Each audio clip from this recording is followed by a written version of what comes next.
I'm going to tell you a story about gold. It's a story I thought I knew. Turns out, I had no idea. Deep beneath the streets of Manhattan sits one of the most secure vaults on Earth. You probably expect a place like this to protect nuclear launch codes, secret military technology, or classified CIA documents. Instead, it's protecting something that's been around for thousands of years: gold. Inside are thousands of gold bars stacked on top of one another, each weighing about 27 pounds. Together, they're worth hundreds of billions of dollars. Some belong to the United States, while others belong to countries thousands of miles away that have chosen to store their gold inside the very same vault instead of keeping it within their own borders. Armed guards patrol the vault 24 hours a day. Steel doors weighing nearly 90 tons seal the entrance, and every single gold bar is counted, inspected, cataloged, and tracked. Nothing enters without being recorded, and nothing leaves without permission. But here's the question: why? Why does a metal that's been around for thousands of years still need this kind of protection? And why has every king, emperor, dictator, explorer, banker, and government on Earth wanted it so badly? To answer that, we have to go back to a time before money even existed. 5,000 years ago, wealth looked completely different.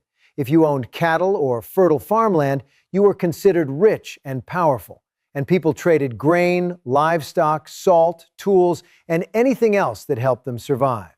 Gold wasn't even part of the conversation.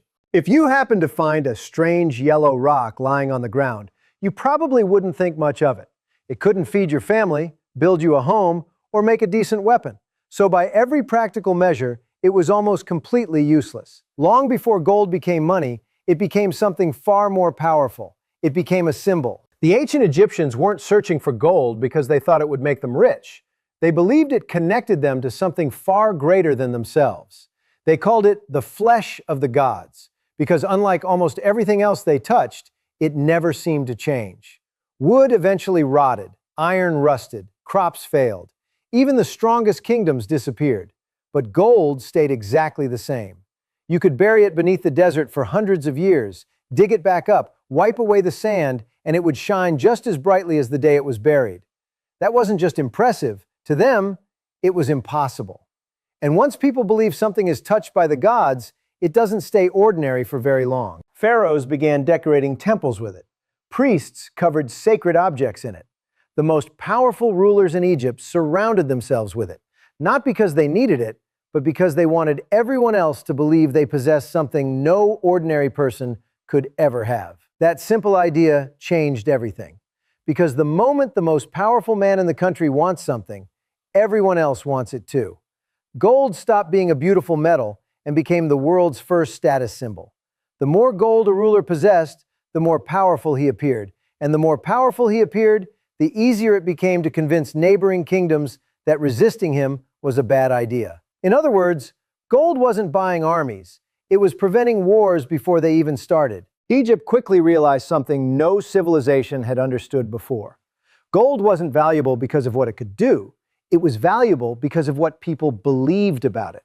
Belief created demand. Demand created power, and power created an obsession that spread from one kingdom to the next. Before long, the Assyrians wanted it, then the Babylonians, then the Persians. Nobody wanted to become the one empire without gold because every ruler believed the kingdoms that possessed the most gold also possessed the most power. Whether that was true hardly mattered anymore. Once enough people believe something, belief itself becomes reality. Of course, believing gold was valuable and actually getting your hands on it were two very different things. Most of Egypt's gold came from the scorching deserts south of the Nile, in a region called Nubia. Thousands of workers spent their lives cutting through solid rock beneath an unforgiving sun, searching for thin veins of yellow metal hidden deep inside mountains. It was dangerous work. Many miners never returned home.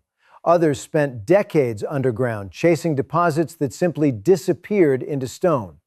Yet the digging never stopped, because every ounce of gold pulled from the earth made Egypt stronger than it had been the day before. Soon, treasure rooms filled with gold began replacing grain stores as the ultimate symbol of wealth. Visiting rulers weren't impressed by how much food Egypt had harvested. They were impressed by rooms overflowing with gleaming yellow metal. Without realizing it, humanity had stumbled onto one of the oldest psychological tricks ever discovered.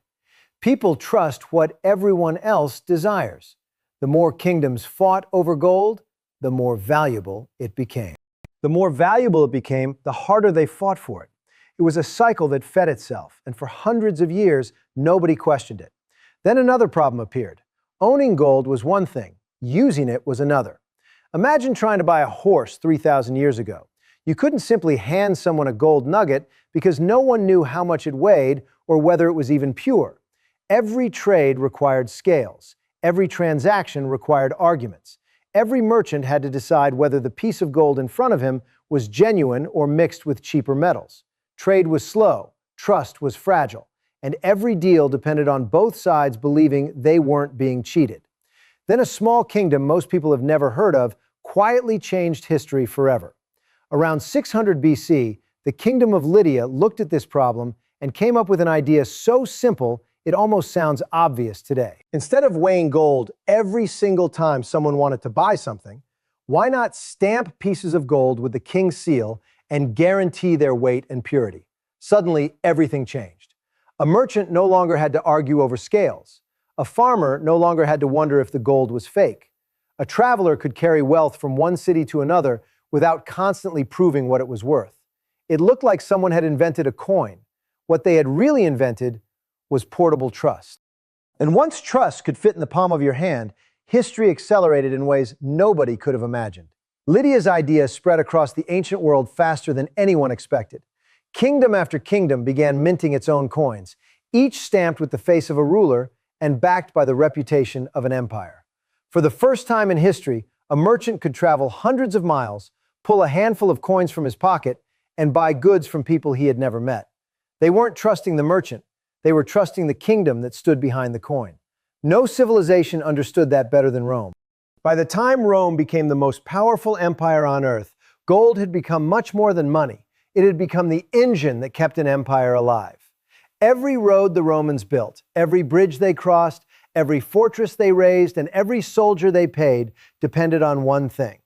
As long as gold kept flowing into Rome, the empire kept growing. Every victory brought wagon loads of treasure back to the capital. Defeated kings surrendered their crowns. Temples were stripped of their riches, and entire royal vaults suddenly belonged to Rome. Looking from the outside, it seemed like Rome had discovered the secret to becoming rich forever. It hadn't. Eventually, Rome ran into the same problem every empire eventually faces. There was nobody left to conquer. The treasure slowed down, but the bills never did. Hundreds of thousands of soldiers still expected to be paid. Roads still had to be repaired. Cities still needed food. And an empire that large consumed an unbelievable amount of wealth just to stay alive. So the emperors made a decision that governments have been tempted to make ever since. Instead of finding more gold, they quietly changed the money. At first, almost nobody noticed. The coins looked exactly the same, carried the emperor's face, and were accepted everywhere. But inside, something had changed. Each new coin contained just a little less gold than the one before it, allowing Rome to create more money without actually creating more wealth. For a little while, it worked. Then merchants caught on. Prices slowly began rising. Older coins started disappearing because people preferred the ones containing more real gold, and confidence slowly began to crack. It became one of history's first reminders that money only works for as long as people believe it's worth something. Rome eventually collapsed, but gold didn't. The empire disappeared, its rulers faded into history, and its currency lost the trust people once placed in it. Gold simply moved on to the next empire, waiting for another ruler convinced they had finally figured it all out. By the late 1400s, Europe's kings had become obsessed with finding more of it. Trade with Asia was draining their supply of precious metals. Stories of distant lands overflowing with treasure were spreading across the continent, and rulers were desperate to fill their vaults before their rivals did. That's what led to one of the most famous voyages in history. Most people grow up believing Christopher Columbus sailed west to prove the world wasn't flat or to discover America. He didn't. He was looking for wealth. Almost from the moment he reached the Caribbean, Columbus kept asking the same question: where is the gold? The Spanish were asking it. The Portuguese were asking it. The conquistadors crossed entire oceans asking the exact same question, because everyone believed that somewhere out there was enough gold to change the future of their nation forever. That belief changed the world. Entire civilizations were conquered, fortunes were made almost overnight, and Spanish treasure ships began crossing the Atlantic carrying enormous amounts of gold and silver back to Europe. It looked like Spain had found an endless supply of wealth. It hadn't. Because moving enormous amounts of gold across continents was becoming a nightmare. Pirates were constantly hunting treasure ships. Armies seized it during wars. Merchants lost fortunes on dangerous trade routes. And before long, people realized carrying their life savings in heavy gold bars simply wasn't practical anymore. So people began leaving their gold with trusted goldsmiths for safekeeping. In return, the goldsmith handed them a paper receipt proving exactly how much gold they owned. Before long, those receipts became easier to trade than the gold itself, and people started exchanging the paper instead of constantly moving heavy bars from one place to another. Without realizing it, they had just taken one of the biggest steps toward modern banking. Those receipts only had value because everyone believed there was real gold sitting safely inside a vault, waiting to be claimed. Remove the gold, and the paper became exactly what it was: just paper. That promise lasted for centuries. Even as banks became larger, economies became more complicated, and paper money slowly replaced coins. The system still depended on one simple idea. Somewhere behind every dollar, pound, or franc, there was enough gold backing it all. Then, in 1971, everything changed. The United States officially stopped exchanging dollars for gold, and for the first time in modern history, the world's most important currency no longer depended on precious metal. It depended almost entirely on confidence. You'd think that would have been the end of gold's story. Instead, governments quietly kept buying more of it, central banks kept filling their vaults, and country after country continued stockpiling gold as if they knew something the rest of the world didn't. Every financial crisis, every banking panic, every recession, and every wave of inflation reminded the world of the same lesson history has been teaching for thousands of years. Paper money only works if people trust it. Banks only survive if people believe in them. And even governments depend on confidence to keep their economies moving.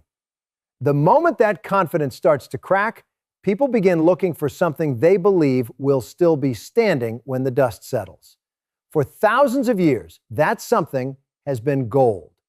But maybe the biggest surprise isn't that governments still buy gold. The biggest surprise is that they never really stopped. Every few years, someone claims gold is finished.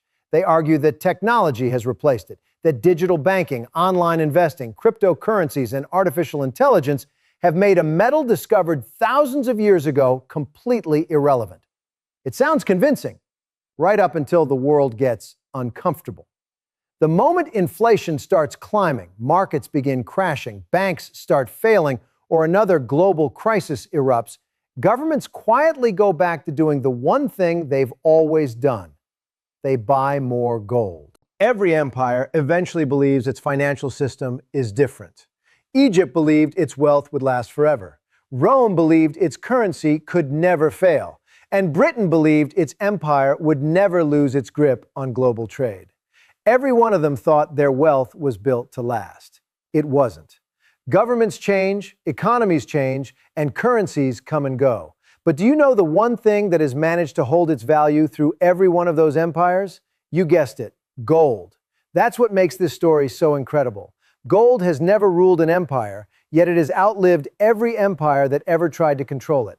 It sat inside the tombs of Egyptian pharaohs, passed through the hands of Roman emperors, crossed the Atlantic aboard Spanish treasure ships, helped build the first modern banks, backed the world's currencies for generations, and today it still sits beneath the streets of Manhattan, exactly where we found it at the beginning of this story. Think about that for a second. Humanity has invented paper money, central banks, stock markets, credit cards, online banking, digital payments, and even cryptocurrencies. Yet after all of those inventions, the world's most powerful countries still spend billions of dollars protecting the same yellow metal their ancestors fought over thousands of years ago. That isn't a coincidence. It's a lesson. Every financial system ever created depends on one thing above everything else: trust. The moment people lose confidence in money, they start looking for something they believe will survive whatever comes next. That's happened after wars, during financial crashes, through inflation, and across the collapse of entire empires. History keeps changing, but human nature doesn't. For more than 5,000 years, people have returned to gold for exactly the same reason. They trust it to survive. Which brings us right back to the vault beneath Manhattan. Those gold bars aren't sitting behind 90-ton steel doors because they're old. They're sitting there because the people responsible for protecting entire economies understand something history has been trying to teach us for thousands of years. Trust is fragile. It can disappear in a single generation, a single crisis, or even a single bad decision. Gold has earned that trust over thousands of years, and that reputation may be the most valuable thing it has ever possessed. So maybe the real story was never about gold. Maybe it was about humanity's endless search for something that would still be standing after everything else had fallen. And after 5,000 years of watching civilizations rise and collapse, governments still keep coming back to the same answer: gold.